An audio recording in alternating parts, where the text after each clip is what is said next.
E aí, Andreas, Gênesis é literal ou não?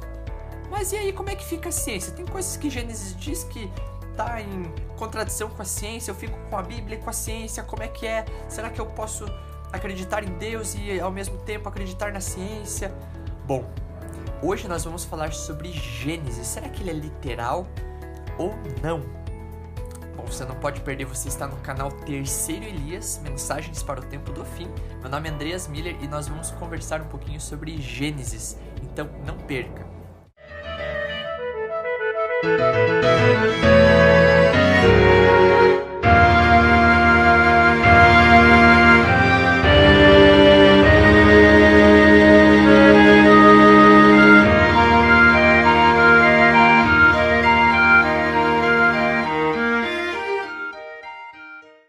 Bom, assistindo um vídeo muito legal que eu vou colocar aqui no canal, existem dois vídeos fundamentais, assim, pra gente entender um pouquinho essa questão de Gênesis, tá?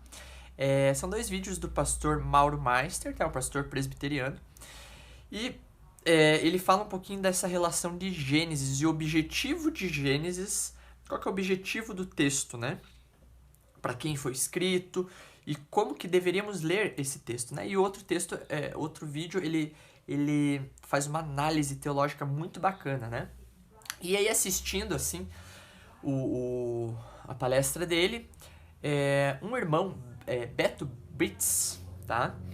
Ele fez uma pergunta, tá ali no canal, né, do vídeo que vocês podem assistir aí, e ele perguntou o seguinte, né?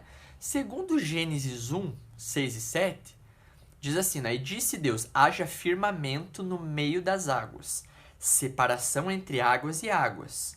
Fez, pois, Deus o firmamento e separação entre águas debaixo do firmamento e águas sobre o firmamento. E assim se fez. Então muitas pessoas usam esse texto, inclusive, para defender, né, que a Terra é plana e tal. Isso é outro debate, eu não vou entrar nesse debate aqui, tá? Mas, então, ele questionou, bom, se é uma visão de Deus, isso daqui é algo divino, como é que fica essa questão? Então, quer dizer, se eu não acreditar que a Terra é plana, que tem um domo com água, então quer dizer, né, que daí eu não posso ser cristão, porque, né, a Bíblia está falando outra coisa dele, na visão dele, né, tá indo contra a ciência, né? Pô, a ciência descobriu que não é assim que né? E aí ele pergunta, né, o planeta Terra é geocêntrico ou heliocêntrico, né? Então, outra pergunta, como que a Terra pode girar em torno do Sol? Se o mesmo foi criado no quarto dia, então a Bíblia diz, né, que houve primeiro dia, segundo, terceiro, só o quarto que foi criado o Sol. Mas, olha, a Terra não tem que girar em torno do Sol para ter os dias? Então, estava girando em torno do quê? Né? E aí ele pergunta, né, então a Terra girou em torno do quê até o quarto dia, né? Existe um conflito bíblico com a ciência, neste caso? Quem está certo? A ciência ou a Bíblia? Bom, eu tô até num grupo aí também de pessoas que falam sobre esses temas, né? Sobre a criação. E a gente estava conversando sobre isso, e uma coisa muito interessante que as pessoas que vão ler o texto bíblico talvez não fazem essa separação, mas ciência e teologia são duas coisas distintas. É isso mesmo. Tem métodos diferentes, tem propostas diferentes, né? Então, enquanto a ciência está preocupada mais em como as coisas são, ela usa métodos científicos, né, para analisar o que está dentro da matéria, do tempo e do espaço. A teologia ela não se preocupa com isso. O objetivo da teologia é uma mensagem teológica, espiritual de salvação. Então, por exemplo, eu faço parte da Igreja Adventista, a gente não considera a Bíblia como fonte de ciência. A gente entende que esse não é o objetivo dela. Ah, então o que eu fico com a ciência ou com a Bíblia? Fica com a ciência. Você tá buscando um argumento científico, algo científico, você fica com a ciência, né? Agora, se você está buscando um argumento teológico, você fica com a teologia. Então, assim, são duas coisas distintas. Eu não posso usar um argumento científico para refutar a teologia e nem usar o argumento teológico para refutar a ciência. Porque são duas esferas diferentes. É a mesma coisa que eu dizer, não, a matemática refuta o português.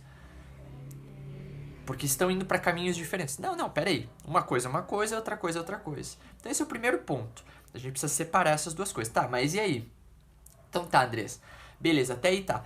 Mas e como é que você entende isso? Se Gênesis, né? Será que Então Gênesis foi uma visão de Deus, mas Deus deu uma visão equivocada. Deus mostrou uma terra que não era bem assim. Então que Deus é esse? Será que é um Deus que a gente pode confiar, né? Tá dando uma visão errada? Acontece o seguinte, que Deus, ele não usa os profetas bíblicos, né?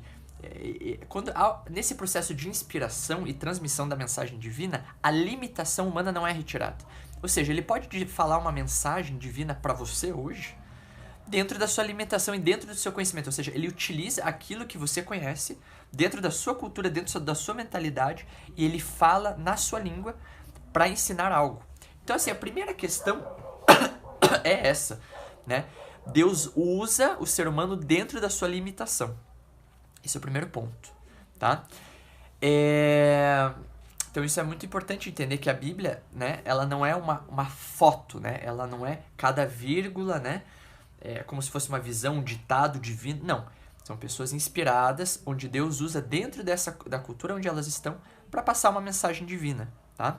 Então quando a gente vai para Gênesis, a primeira pergunta que a gente faz é: qual que é o objetivo de Gênesis? Será que Deus, né, nessa inspiração, nesse relato, né, o objetivo de Deus era refutar o evolucionismo? Será que o objetivo de Deus aqui, né, era falar sobre ciência, sobre como que a Terra é exatamente? Esse é o objetivo central do texto? Me parece que não. Por quê? Porque os povos daquela época não tinham essa preocupação que nós temos hoje.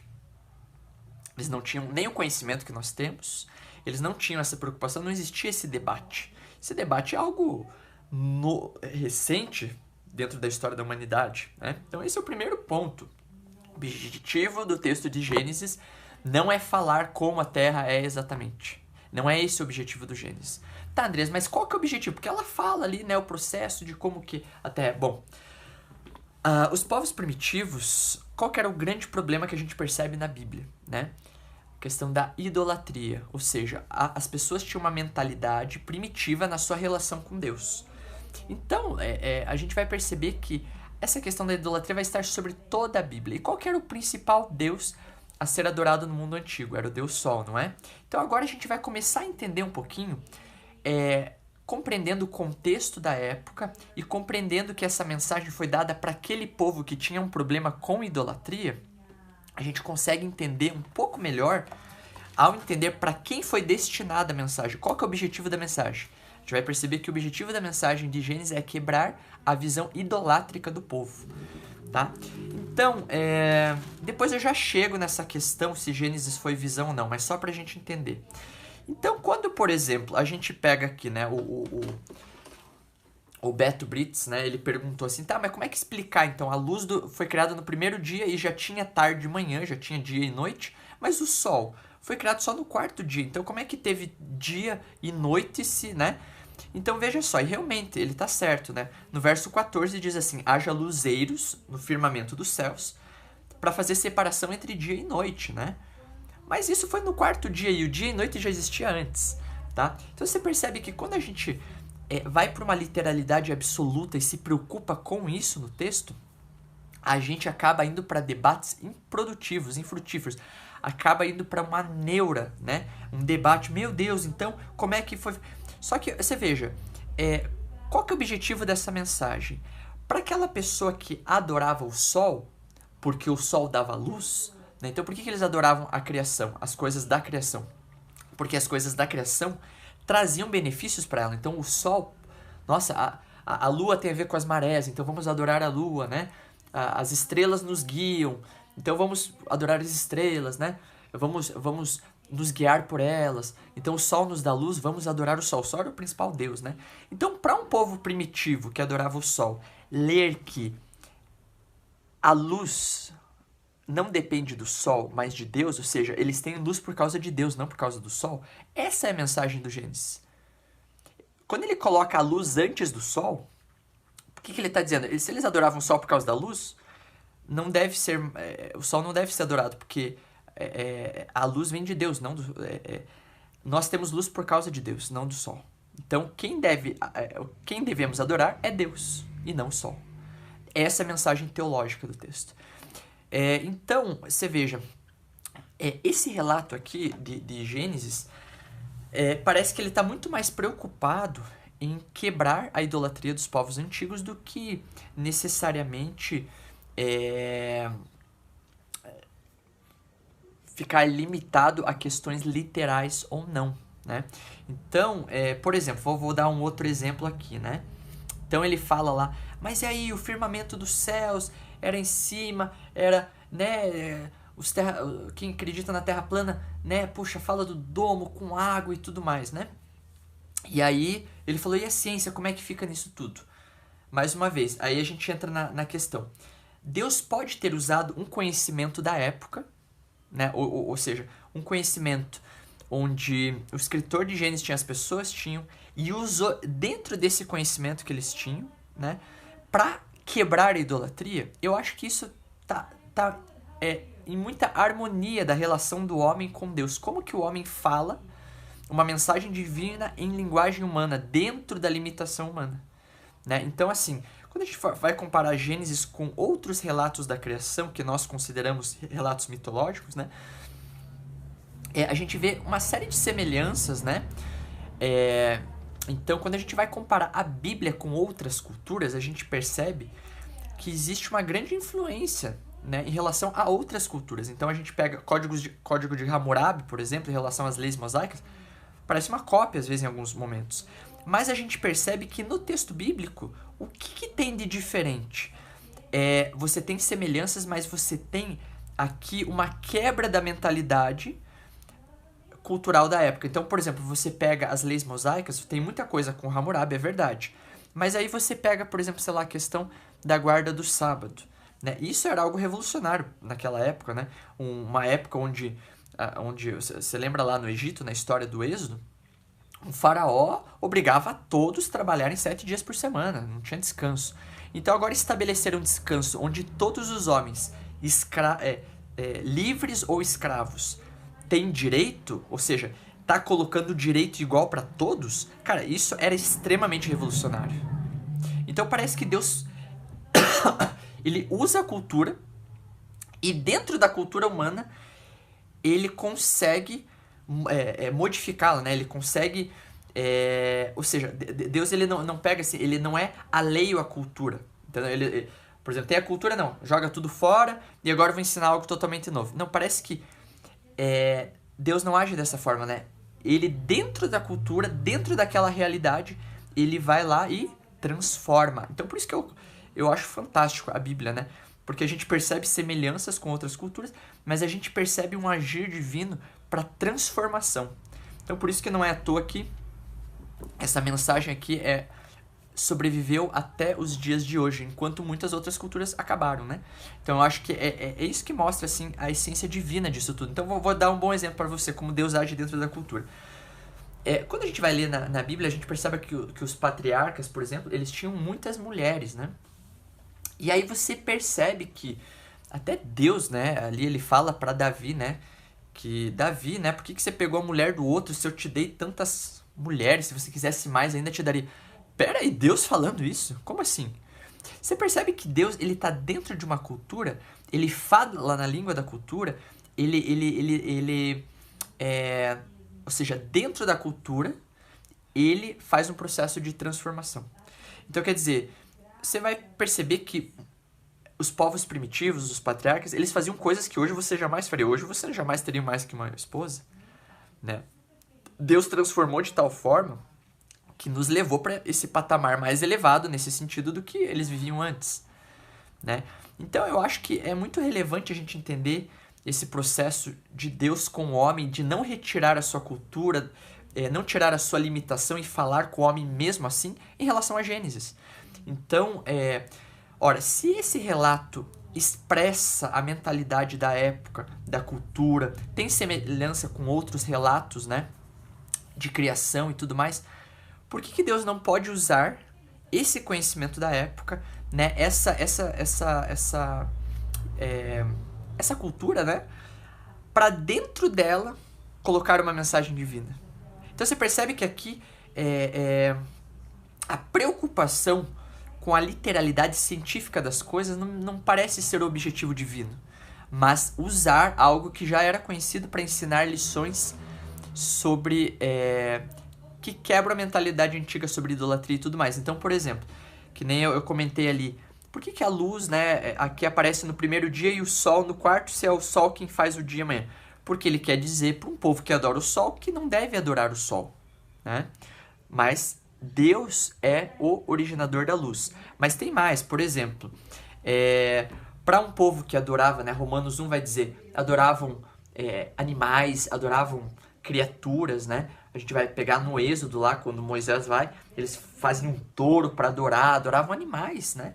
Aqui você percebe, né, Deus cria os animais, então quer dizer, tem algo acima dos animais, então quer dizer, eu não devo adorar o animal, tem que adorar aquele que criou o animal, né? E aí é chocante quando ele coloca aqui que o homem vai ter domínio sobre a criação. Ou seja, o sol, a lua, as estrelas não são criados para nós servirmos a elas, mas elas nos servem. E os animais, da mesma forma, é o ser humano quem domina eles e não eles que devem dominar. Ou seja, não devemos prestar adoração à criação. Essa mensagem é revolucionária. Se nós entendermos o tempo para qual ela foi escrita, né, e que mentalidade que ela está quebrando aqui, uma mentalidade de idolatria, é revolucionário, né? Então, aí no capítulo 1, verso 26, quando ele diz, façamos o homem a nossa imagem conforme a nossa semelhança. Ora, se o povo criava deuses à sua imagem, o que o texto está dizendo? É o inverso. Vocês estão criando o Deus da orgia, Deus da guerra, Deus da ira, Deus da vingança. Vocês estão criando deuses à semelhança da natureza humana corrupta. Mas não é isso. Ele está quebrando. É Deus quem nos cria a sua imagem. Não somos nós que devemos criar deuses as nossas personalidades. Como existiam, né? Um panteão aí, se você for ver, cada deus para uma coisa. Deus para chuva, Deus para... Não. Não é isso, né? E como que essa imagem divina... uma imagem divina que foi colocada sobre o homem. Aí quando a gente lê Gênesis 2, verso 25, a gente vê o estado de inocência, de pureza humana. Eles estavam nus e não se envergonhavam. Então quer dizer, Deus não criou o homem corrupto. A imagem de Deus é a imagem pura, de pureza. É extremamente revolucionário para povos que acreditavam que os deuses eles dominavam o mundo com personalidades corruptas humanas. Aqui ele está denunciando isso, ele está falando, não. Deus não é corrupto, Deus não é como você. Deus é puro e você foi criado puro, né? Então, é extremamente chocante para alguém daquela época. Quando a gente lê esse relato, não choca. Mas numa realidade onde a mentalidade era oposta a isso, o Gênesis era extremamente revolucionário e nos ensina lições sobre a quem devemos adorar, né? Então, por exemplo, vou dar mais um exemplo aqui, né? Você tem a questão do sábado, que aparece em Gênesis, que eu já falei, né?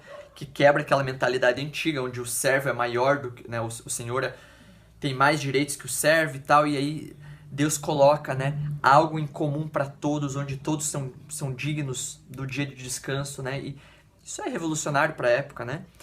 Aí você pega, por exemplo, mentalidades antigas, onde acreditavam que o homem era imortal em si mesmo, ou qualquer coisa do tipo. E a gente percebe aqui, né, que Gênesis vai falar que o homem perde a sua imortalidade, que a imortalidade do homem não está nele mesmo, mas depende da conexão com Deus, porque Deus é o único que é imortal, né? É outra quebra de mentalidade chocante aqui para a época, né? Bom, que mais, gente, né? A gente vê aqui a igualdade entre homem e mulher, então, né? Quando Deus tira de Adão a sua costela, né? E faz a mulher, ele diz, é osso dos meus ossos, carne da minha carne, né? E os dois são uma só carne. Então, aqui a gente tem um princípio de igualdade. Homem e mulher têm o mesmo valor. Eles podem ter funções diferentes, mas são iguais. É uma só carne. Numa mentalidade onde, por exemplo, você pega dos gregos, seria posteriormente, né? Eles nem acreditavam que poderia existir amor entre homem e mulher. Amor era homem e homem. Tamanho machismo da época, né? A mentalidade em que o homem tem mais valor que a mulher. Então você pega... Era o homem que tinha muitas mulheres, não era a mulher que tinha muitos homens. Então você vê, você vê a subordinação da mulher. E aqui o texto ensina, não. Isso, o objetivo de Deus é igualdade, né? Não de função, mas de valor. Então é extremamente chocante para a época, né? E aí quando Deus fala que o sexo, ele fala, né? O homem tem que deixar pai e mãe, casar com sua mulher, então ter a sua relação sexual, né? Aqui fala de proteção da mulher numa época, se a mulher estivesse grávida, o marido abandonasse, ela estava perdida, né? Então Deus ele protege a mulher dentro de uma estrutura emocional e financeira para que essa mulher pudesse estar segura em sua gravidez ou qualquer coisa do tipo, né? E o sexo aqui como algo sagrado, né? Então, algo que exige compromisso. Você casa para depois ter a relação, né? Então, exige compromisso. Num mundo onde eles faziam orgias, né? Tinham muitas mulheres, transavam com quem queriam, faziam orgias aí para os deuses fertilizarem a terra, né? Cara, Gênesis está quebrando tudo isso. Está demonstrando que não se deve fazer orgia, porque o sexo é sagrado, exige compromisso. E é você e sua mulher, né? E você não deve adorar os deuses que são como você, têm a mesma personalidade, para que eles te deem algo em troca, né? Não. Não é isso. Ele está quebrando essa mentalidade. Aí quando você vai para o capítulo 3, por exemplo, é muito interessante só em relação à igualdade entre homem e mulher. É muito interessante que aqui o texto apresenta que o homem sentiu que estava só, sentiu falta da mulher, né? E aí Deus lhe deu a mulher, ou seja, me parece aqui muito essa questão dele valorizar a mulher, né? Cultura que a mulher não era valorizada, tá? Aí em Gênesis 3 a gente tem todo o relato da queda lá, né, da serpente que engana a mulher, que come do fruto e tal. E aí é muito interessante que na mentalidade primitiva o homem chegava a Deus como, né? Bom, ele era uma relação de troca, né? Então, por exemplo, né, você pega, os textos bíblicos dizem, né, que as pessoas sacrificavam a Moloque, se não me engano. Então as pessoas tinham muitos filhos naquela época, né? Então um dos filhos, né, o bebezinho lá matava, sacrificava, para que o Deus lá mandasse mais filhos para ele, né? Você percebe que é uma relação de troca? Eu quero algo de você, Deus, então eu tô te dando, você me dá algo em troca, né? Então se eu ofendi Deus, eu tenho que ir lá, né, fazer algum esquema aí para me reconciliar com esse Deus, senão a ira dele vai me fulminar, né? Então eu quero que minha plantação de trigo seja muito frutífera, tem que fertilizar a terra. Então eu vou participar de uma orgia, vou transar com um monte de gente num ritual religioso. E aí a deusa da fertilidade vai ficar muito feliz, né? Porque o sexo tem a ver com fertilidade e vai fertilizar a terra e vai brotar os grãos. Então por isso que eles faziam tudo isso. E Gênesis está indo contra tudo isso, né? E aí Gênesis 3 é muito interessante, por quê? Porque nessa relação que o homem ele busca Deus por uma relação de troca, uma salvação pelas obras, né? O homem tem que ter algum mérito para... Você percebe a graça em Gênesis quebrando o paganismo aqui no meio, né? Então Adão e Eva pecam contra Deus, né? Falam contra Deus, acusam Deus. Quando Deus vai até eles, eles fogem, eles têm medo e acusam o Senhor que me deu essa mulher. A mulher fala, o Senhor que criou essa serpente, né? Então passam a acusar Deus como responsável do pecado. Aí Deus, no final, ele fala da salvação, né? Fala que um filho da mulher, que ia nascer da mulher, ia acabar com a serpente, né? Que foi a causadora do mal. E Deus veste eles de pele, né? Foi feito um sacrifício para cobrir a nudez que vai representar o pecado e tudo mais, a exposição, né? Essa perda da inocência. Então, Deus resolve o problema deles. Eles tentam pelas suas obras, né? Como no paganismo, se cobrir a sua vergonha, o seu pecado. Deus é quem resolve o problema deles. E aqui você já tem o evangelho, né?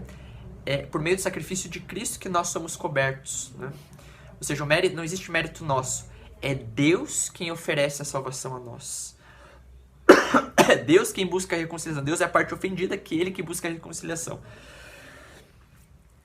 E as nossas personalidades humanas são resultado do mal, né? A gente deve voltar à imagem de Deus. Então, para um mundo, né, onde esse conceito era estranho, né, o homem teria que se reconciliar com os deuses, não Deus com o homem. Então você vê Deus se reconciliando, e Adão e Eva não fizeram nada de bom, e Deus foi lá e o salvou, né? Então isso é graça, e o mérito não está no homem, né, está em Deus. Deus é quem tem mérito. E aí você tem Caim e Abel aqui, por exemplo, né? Você tem Caim e Abel adorando a Deus, né? E Caim vai da forma pagã, né? Caim vai lá, oferece tudo de bom, né? E Deus não aceita. Então, quer dizer, no mundo pagão, se você entregasse o seu melhor, os deuses iam aceitar. Mas Caim não tinha fé em Deus. Ele jogava o mérito para ele mesmo, então Deus não aceitou. Então, olha só o que a Bíblia está ensinando, né? Olha, está ensinando lições de fé, de que para Deus não é aquilo que eu faço, mas é o reconhecimento do que Deus fez por mim, né? Que no caso de Abel, lá em Hebreus, vai falar que ele tinha fé enquanto Caim não tinha, né? Então, o homem se chega a Deus por meio de fé e não por meio de obra, né? Então, o Evangelho já está nos primeiros livros de Gênesis, então não me parece que o objetivo de Gênesis é a gente ficar discutindo pontos, se algo é literal ou não, né? Ah, mas será que Deus realmente criou da costela? Será que não foi de uma outra forma? Mas será que luz é essa no primeiro dia, né? E daí o sol no quarto, será que isso é literal mesmo? Mas e as águas que estavam sobre a terra, então isso prova que a terra é plana? Gente, não é o objetivo do texto esse. Quando a gente lê Gênesis, né? A gente tem que entender que ele não foi criado, ele não foi inspirado por Deus, quando o autor relata, para debater essas questões, né? É um conhecimento da época que Deus usou para ensinar lições contra a idolatria. Então, quando você lê o Gênesis assim, cara, é muito mais significativo, muito mais forte, né? Então, entender que Deus usa a cultura e dentro da cultura, né? Então, isso é realmente, assim, eu poderia dizer, divino, né? Agora, ficar usando Gênesis para ficar debatendo sobre ciência, não é objetivo bíblico, né? Então, assim, todos os princípios de Gênesis, né? Que Deus é o criador da vida, né? Que a morte veio depois da gente se separar com Deus, que é a fonte da vida, né? Que ao se separar de Deus, né? Tudo se modificou, né? Que Deus é criador de tudo, ou seja, não devemos adorar as coisas criadas, né? Que a mulher e o homem têm igual valor, que o sexo exige compromisso, que é algo sagrado, que não devemos fazer rituais de orgia, né? Que nós somos criados à imagem divina e Deus quer recuperar essa imagem. Cara, esse é o princípio que deve ser extraído do texto e aplicado nas nossas vidas, né? Eu entendo hoje que é para esse objetivo aí que Deus inspirou o autor a relatar isso, né? E a gente deve lembrar que isso foi escrito há milhares de anos, quando eles não tinham a mesma mentalidade que nós temos. É para um povo idólatra que adorava o sol, que fazia orgia, que fazia... Então Deus usa isso para ensinar, né, várias questões. Então, gente, eu poderia dar... talvez... eu acho que seria muito legal se vocês puderem assistir o vídeo do Mauro Meister. Eu vou deixar aí Gênesis muito além da evolução. Ele vai mostrar ali que o objetivo de Gênesis, né, não é ficar discutindo, não são as perguntas que nós fazemos hoje, não é esse o objetivo de Gênesis, né? E no outro vídeo, que se chama Gênesis 1, ele faz uma exegese, né? Ele faz uma leitura do texto, extraindo os princípios teológicos que são extremamente importantes. O Gênesis ele é o fundamento. Os princípios que estão em Gênesis, eles vão fundamentar toda a nossa fé, né? O salmista ele vai falar muito, né, sobre a glória de Deus, né? Então em Gênesis você tem a teologia da glória de Deus, a teologia sobre a vida, o pecado, a morte, a salvação, né? Então isso eu acho que é muito mais importante do que ficarmos nos atendo a detalhes, né? Aí que então muito, eu acho que me libertou muito, sabe? Pelo menos quando eu me converti, eu tinha um problema muito grande com gente, porque eu lia e falava assim, não, mas, né, como harmonizar isso com a ciência? Quando eu descobri, né, a igreja me ensinou que a Bíblia não é fonte científica, mas teológica, isso me libertou de muita coisa, sabe? Muito erro, muita preocupação desnecessária que eu tinha com o texto, né?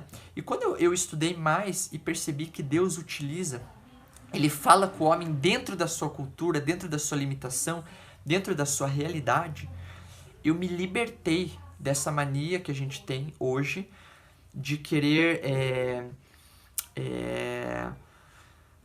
pegar cada vírgula, né, e querer provar pela ciência, né? Eu percebi que não é esse o objetivo do texto bíblico, né? O texto bíblico, o objetivo é ensinar lições teológicas, né? Lições sobre salvação, sobre evangelho, né? E percebi que essa literalidade absoluta não é possível na Bíblia, né? Então, como o irmão bem disse, né?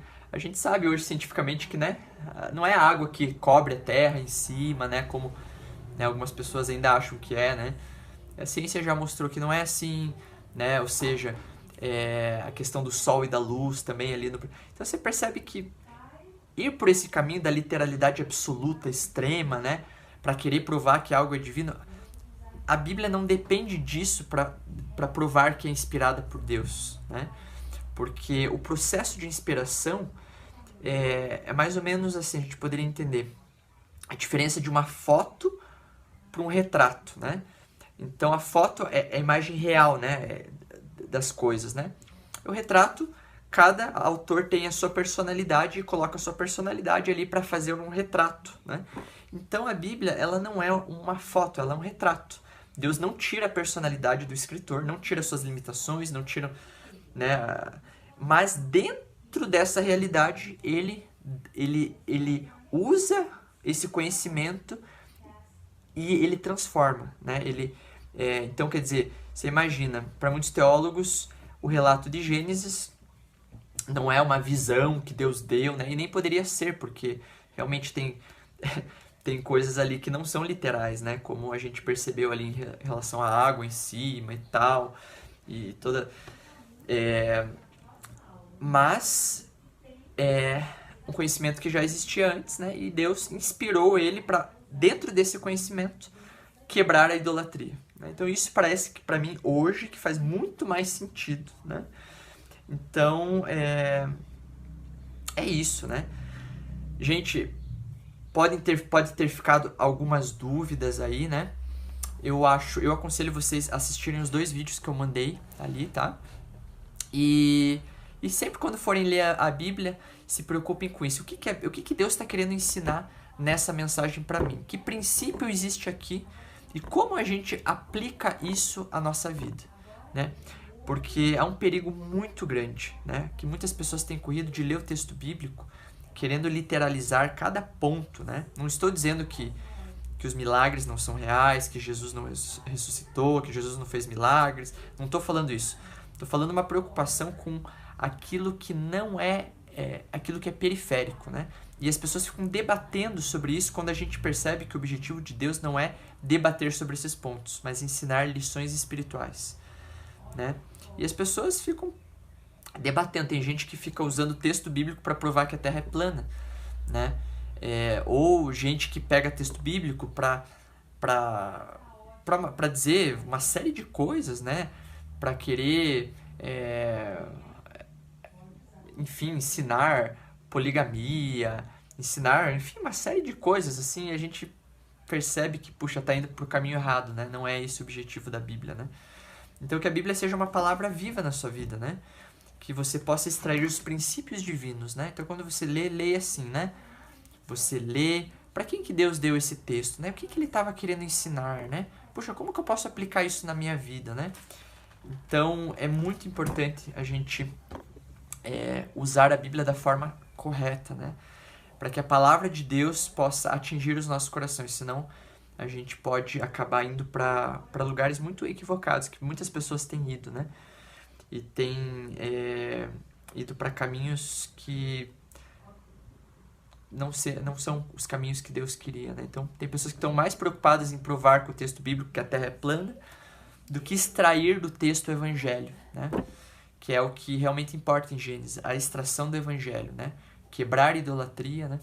Então, eu conheci uma pessoa, por exemplo, vou até comentar, que ela usava a Bíblia para provar que a Terra é plana e tal, né? E usava Gênesis e tudo mais, né? Todavia, ela não reconhecia Jesus como seu Salvador e adorava outros deuses, né? Ela tinha suas entidades e tudo mais, né? Daí eu fico pensando, puxa, né? Gênesis não cumpriu o objetivo, né? Porque o objetivo de Gênesis não era provar isso, né? Que a Terra é plana. O objetivo de Gênesis era quebrar a idolatria, né? E fazer de Deus o seu único Salvador, né? Então, quer dizer, a pessoa usou a Bíblia e chegou no fim errado, né? Ela usou a Bíblia e Gênesis está querendo quebrar a idolatria, ela continua na idolatria. Gênesis está querendo apontar para Deus como Salvador e a pessoa está sem Salvador, né? E se pegou um ponto periférico e fez disso uma teologia. E o principal objetivo não foi cumprido na vida dela, né? Ela não abandonou a idolatria, não fez de Deus o seu Senhor. Então, pessoal, eu acho que é isso, né? Espero que tenha esclarecido alguma coisa. Recomendo os 2 vídeos aí que tá na descrição. E o meu pedido é esse: extraia da Bíblia o Evangelho, se preocupe com isso e não com questões periféricas, né? Paulo uma vez disse, na época dele, tem gente que está debatendo, aí ficam debatendo sobre genealogia, né? Isso é improdutivo, ou seja, as pessoas pegavam pontos periféricos das escrituras e estavam preocupadas em debater esses pontos, né? E não estavam extraindo o Evangelho, né? E Paulo falou, extraia o Evangelho, né? Pregue o Evangelho, se preocupe com isso, né? Então, gente, se vocês tiverem mais dúvidas, coloquem aí. E as dúvidas que vocês colocarem, eu vou responder, tá bom? Coloquem aí, daí eu faço um vídeo respondendo, tá? Essa é a primeira pergunta do canal aí que a gente resolveu se propôs a explicar, tá bom? E é isso que é essa proposta aí do canal. Então mandem suas perguntas e a gente vai estar respondendo aí. Valeu, gente. Um abraço.